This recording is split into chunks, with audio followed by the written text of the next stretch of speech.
Beetle.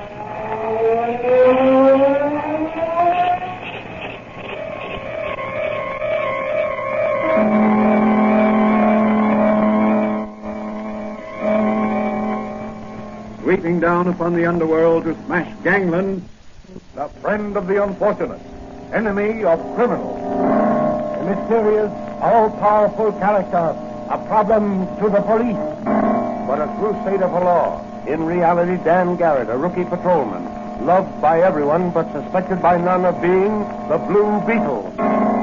As the Blue Beetle, he hides behind a strange mask and a suit of impenetrable blue chain armor, flexible as silk but stronger than steel.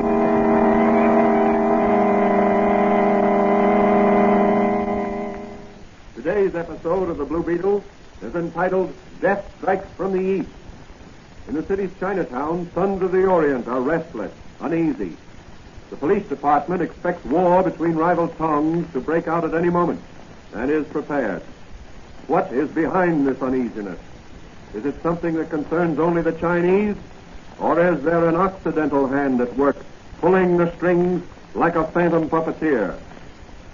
As our story opens, Patrolman Dan Garrett, who in secret is the Blue Beetle, discusses the situation with his friend and confidant, Dr. Franz, in his little apothecary shop.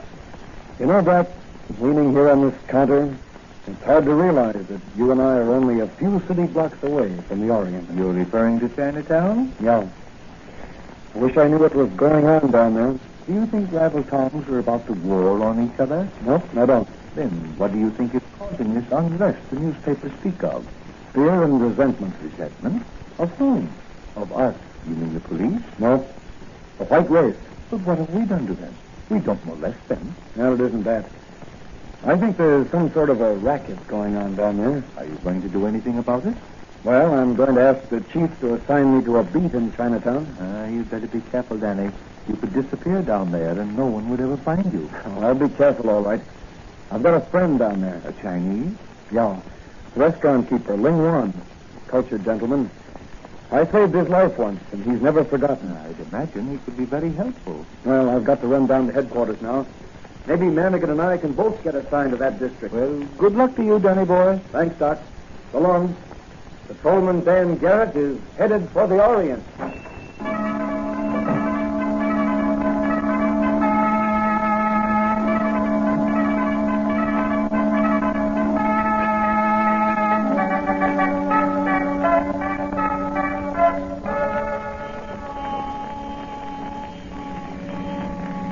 You know, Johnny, it's a wonder to me there ain't more big fires down here in Chinatown. Why, Mike? Well, everything's so congested. How's the fire engine ever going to get through here? Well, I'd be willing to bet that if I should sound the siren on this car, we'd have a clear track ahead almost immediately. Yeah, them babies can certainly scatter in a hurry. Hey, what's that now? That bug smashing up that Chinese restaurant. Come on, Manigan. That looks like Ling Wan's place. Okay. Hey there, you hearing, Flathead? Lay off or I'll blast you. All right, pipe down. Where's the guy what done this? The whirlwind has struck.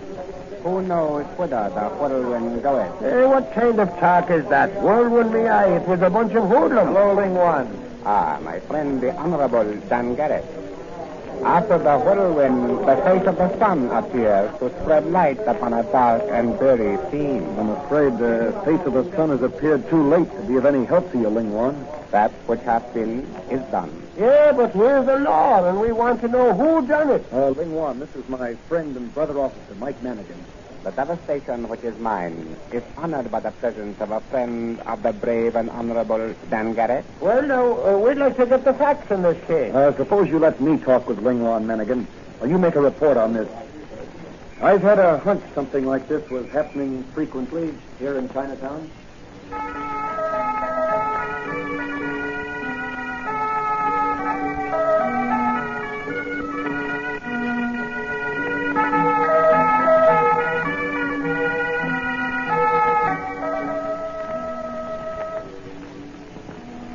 You say, Ling Wan, that if a merchant refuses to pay tribute money to the one you call the Purple Dragon, and buy his merchandise through him, his shop is wrecked as yours was just now? That is true, my friend. The Purple Dragon controls the commerce of Chinatown. Well, what happens if the merchant still refuses to deal with the Purple Dragon after his place of business is wrecked? Some member of his family disappears. If it is an elder son, he meets the hatchet man in some dark street. If a younger son, he is found strangled. If the merchant has only daughters, one of them is kidnapped and offered as a human sacrifice to appease the Tibetan earth goddess. Do you mean to say that they're actually sacrificed? Killed? There is a ceremonial conducted by the Purple Dragon, which includes human sacrifice. Before the ceremony, however, the victim's hair is cut off and sent to her parents. If a sufficient amount of money is paid, the victim is released. Good Lord, Lingwan. Why haven't the police been informed of this? One does not seek certain death needlessly. The Purple Dragon spies are everywhere. Well, Lingwan, you're taking a great risk in having me in your home. But I assure you something will be done immediately to end this state of affairs. Who is this Purple Dragon? Have you any idea? He must be a powerful Oriental. There is a growing suspicion that the Purple Dragon is not of our race, but of yours. What? A white man? I am sorry to say it, my friend, but it is so. Well, Dan Garrett is going to do something about that. And he's starting right now. I've sworn to uphold the law, to serve justice, to drive every crooked racketeer from this city. This extortion racket must be smashed.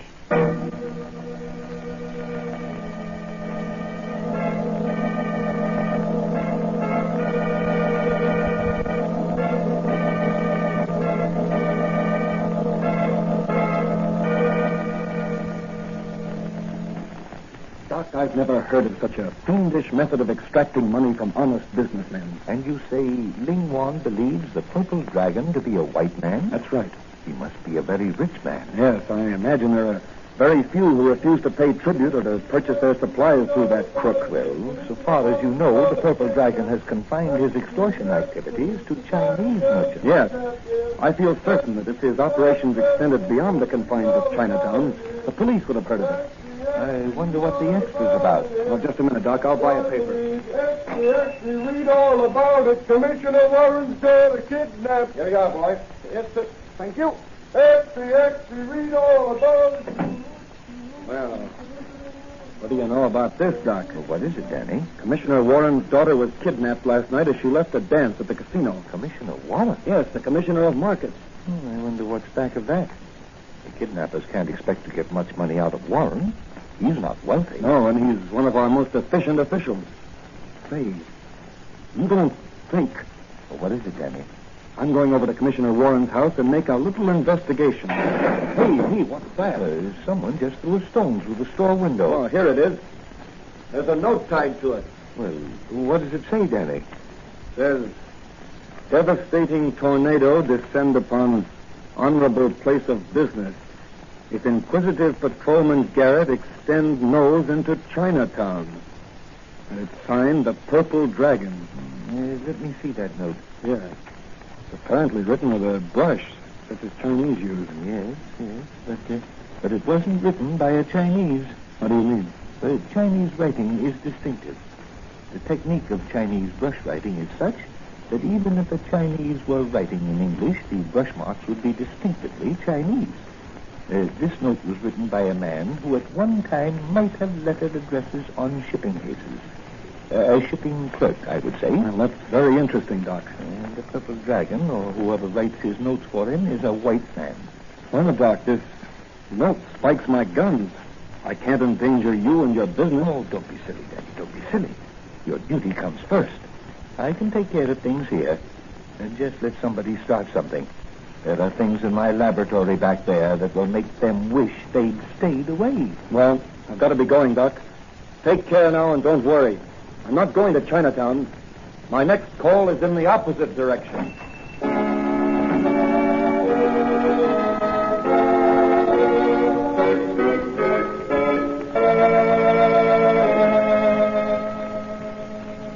Commissioner Warren, I've been assigned by the police commissioner to do a little investigating in this case. Yes, I'm glad you have, my boy. I'd appreciate any information you could give me, Commissioner. I'll give you what I can.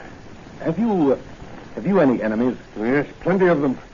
In my position, there are bound to be individuals and groups who resent my interference with their attempts to extort money from the firms that do business with the city. Oh, there is an extortion racket. Well, yes. At least I am convinced that many merchants are paying out money to protect their goods and places of business from destruction. In Chinatown, for instance? Why, yes. How did you know?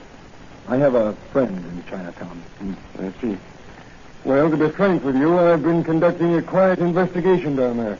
You think your daughter's kidnapping is in retaliation? I'm certain it is. Why? This note. I received it about an hour ago. Here, read it. The Tibetan Earth Goddess is angry. You are interfering with her plans. Unless you cease your efforts, you will never see your daughter again. Signed, the Purple Dragon. This note was written by a white man also. Beg pardon, what did you say? Oh, I said this note was written... Excuse, please. Messenger leave package for Honorable Commissioner. Thanks, Ling Chao. Who was it? Ling Chao, no see. Messenger, push button, leave package on doorstep, run away. All right, Ling Chao, you may go. Better not open that, Commissioner. Might be a time bomb or some type of infernal machine that'll explode when opened. It doesn't feel heavy enough. Any sound of ticking? Not that I can hear. Let me have that package. I'll open it. You stand over there. Now be careful, Garrett. Boss can't afford to lose men like you, you know. Thanks, Commissioner. Well, here goes. What is it? A box full of golden hair. My daughter. Her hair is that color. You don't think that... Oh, no, she's not dead yet, but something will have to be done quickly, and I'm going to do it. What are you going to do, Dan? I've got a hunch, and I'm going to play it. What can I do to help? Call up the Income Tax Bureau and find out, if you can, which 2 or 3 persons in the city showed the greatest increase of income last year. Also, find out anything else you can about them. When you get the information, phone it to Dr. Franz or to me at his shop. I'm certain that one of these persons will prove to be the Purple Dragon.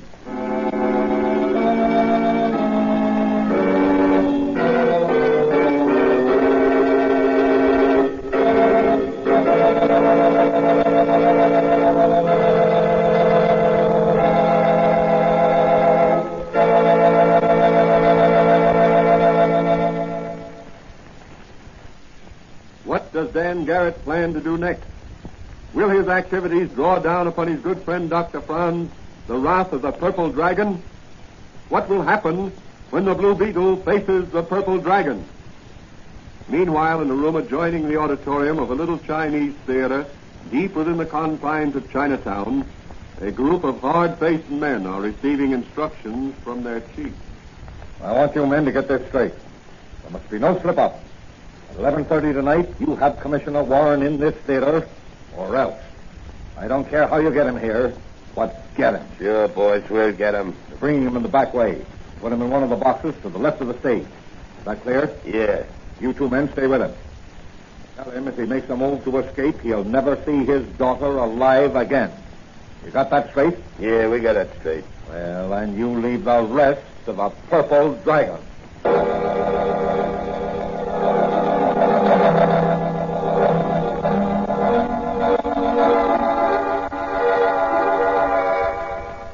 In Dr. Franz's laboratory, Dan Garrett is donning the mask and blue chain armor of the Blue Beetle. Oh, Danny, Commissioner Warren called just before you arrived. Oh, what did the commissioner have to say? He said the 2 most financially successful men last year were Roger Gillespie, the contractor, and a fellow by the name of Anthony Rondos. Gillespie seems to have made a fortune during the building boom last year, and Rondos apparently made a great success of the importing business. Rondos is our man, I'm sure of it. Where's he live, did Warren say? Yes, he recently bought Ridley Home. I know that place. Yes, Danny, I know.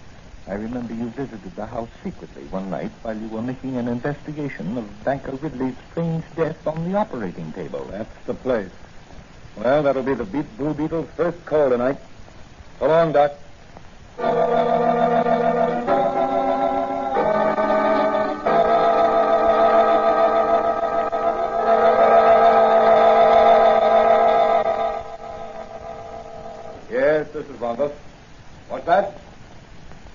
Now, listen, Maisie.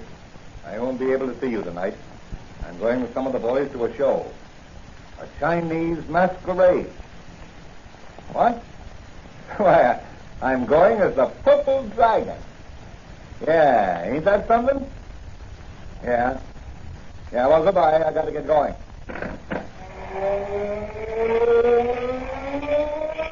The Blue Beetle. Yes, Mr. Purple Dragon, alias Tony Ronda, extortionist and blackmailer, the Blue Beetle. Oh, you're wise to my racket, eh? Yes, and I'm going to end your racket tonight. That's what you think. But no one is going to end my racket tonight or any other night. I'll not bother to shoot. Your bullets can't pierce this chain armor I'm wearing. The Blue Beetle is... Oh, my throat. Good work, Wang Pao. Pull the silken cord tighter around the Blue Beetle's neck. That's enough. He's gone under. Let him drop. Is the Blue Beetle dead? I don't know, but tie him up and throw him in the vault downstairs. Oh, here. Here's $100. Buy yourself a new opium pipe. I'm going down to Chinatown. I'll deal with the Blue Beetle later.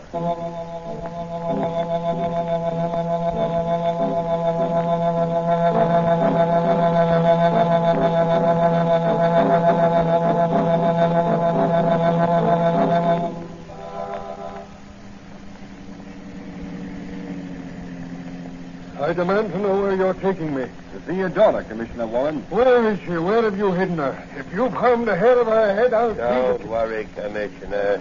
She ain't dead yet. Her hair's a little short since the Purple Dragon cut it off.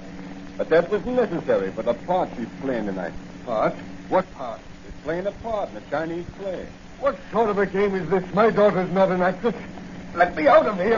Quiet, Commissioner, if you want to see your daughter again alive. All right. What is it you want? The Purple Dragon wants you to resign as Commissioner of Markets. What? Never. I've sworn to protect the merchants of this city against extortion rackets, and I intend to do it. Better think it over, Commissioner. This part your daughter's playing is awful dangerous. Come on, Commissioner. This is the place. In you go. Maybe you'll change your mind when you see the play.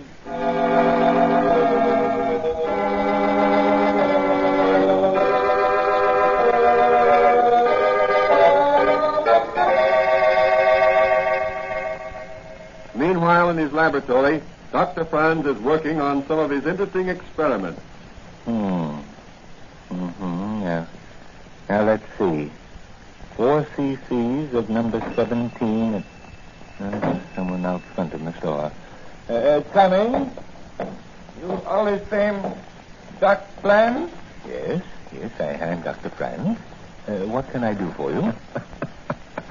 Only, how do I look in this Chinese costume? Why, Danny, bless my soul. You know, for a minute I thought Confucius himself had entered my shop.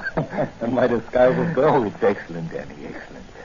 But why is the Blue Beetle dressed as a Chinese coolie? Well, the Blue Beetle is attending a theater party in the old Chinese theater tonight as an uninvited guest. And I think that when the party is over, the Purple Dragon and his extortion racket will be a thing of the past. Anything I can do to help? Yes. I saw among your collection of curios an ugly Chinese warrior's mask. I'd like to borrow it for tonight. Oh, certainly, Danny, certainly. I'll get it for you. It's in this chest right over here. I'm going to throw a scare into some real as well as fake Chinese tonight. Here it is. There. Hey, what an ugly mask. Here, let me put it on. There we are. Now, how do I look? Oh, terrifying. That's good. Well, the stage is set and the audience is waiting. Good night, Doc. The Blue Beetle is playing a new role tonight.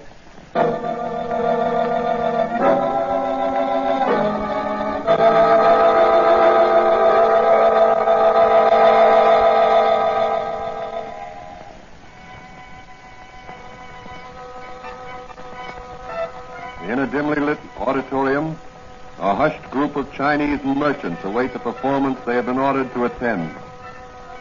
In a box at the left of the stage sits a man, apparently the only Occidental present. Beside him sit 2 grim-looking individuals in Chinese costume. A strange power seems to hold the audience hypnotized as the curtain begins to ascend and reveals a large altar in the center of the stage, surrounded by lighted candles. Upon the altar is stretched the bound figure of a white girl, shorn of her hair and clad in a white silk kimono, embroidered with a large purple dragon. Before the altar stands a gigantic Chinese, his head covered with a golden helmet and his face hidden behind a cruel, hideous mask. His upraised hands clutch a two-edged sword. Back of him are grouped a dozen tense, muscled Chinese, likewise masked. Suddenly,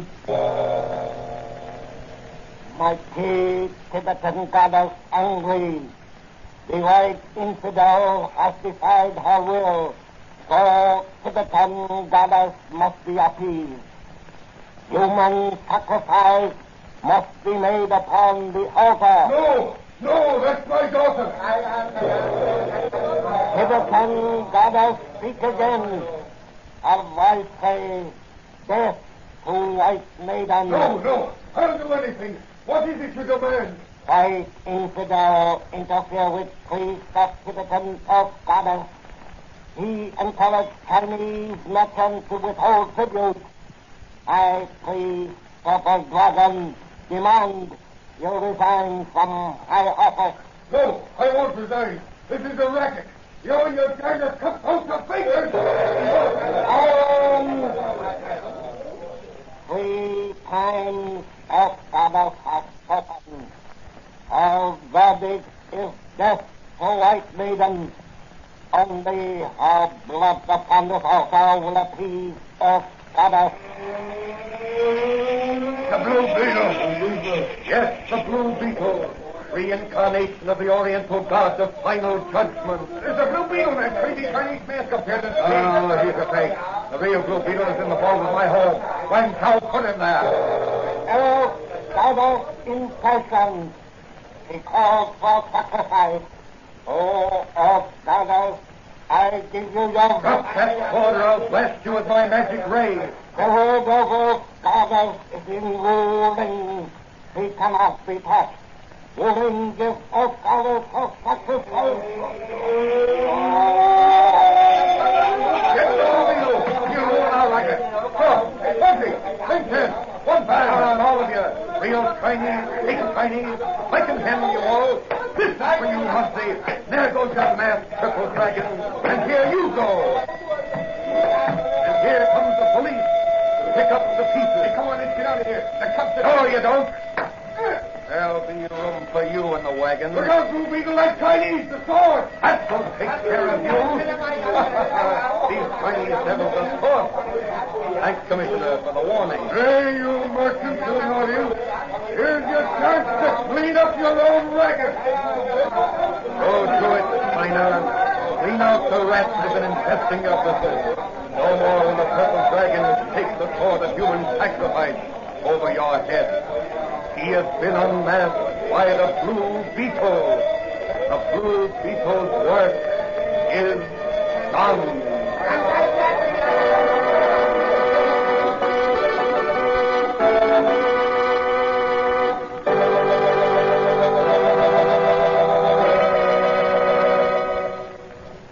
And so the Blue Beetle smashed another racket and regained for his fellow citizens the admiration and respect of a grateful people.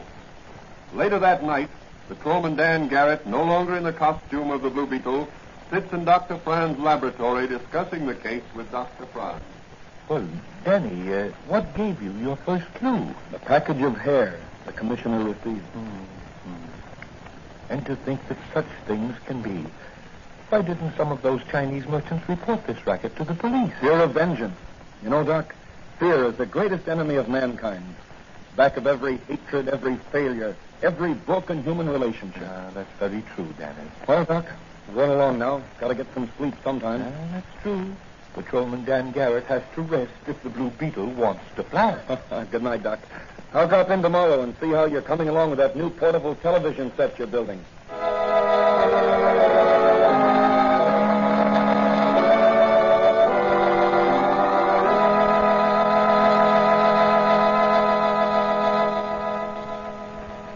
Dr. Franz is working on a portable television set. Will it be successful? How can the Blue Beetle use it to run down criminals? What will be the Blue Beetle's next case? These questions will be answered in the next episode of The Blue Beetle.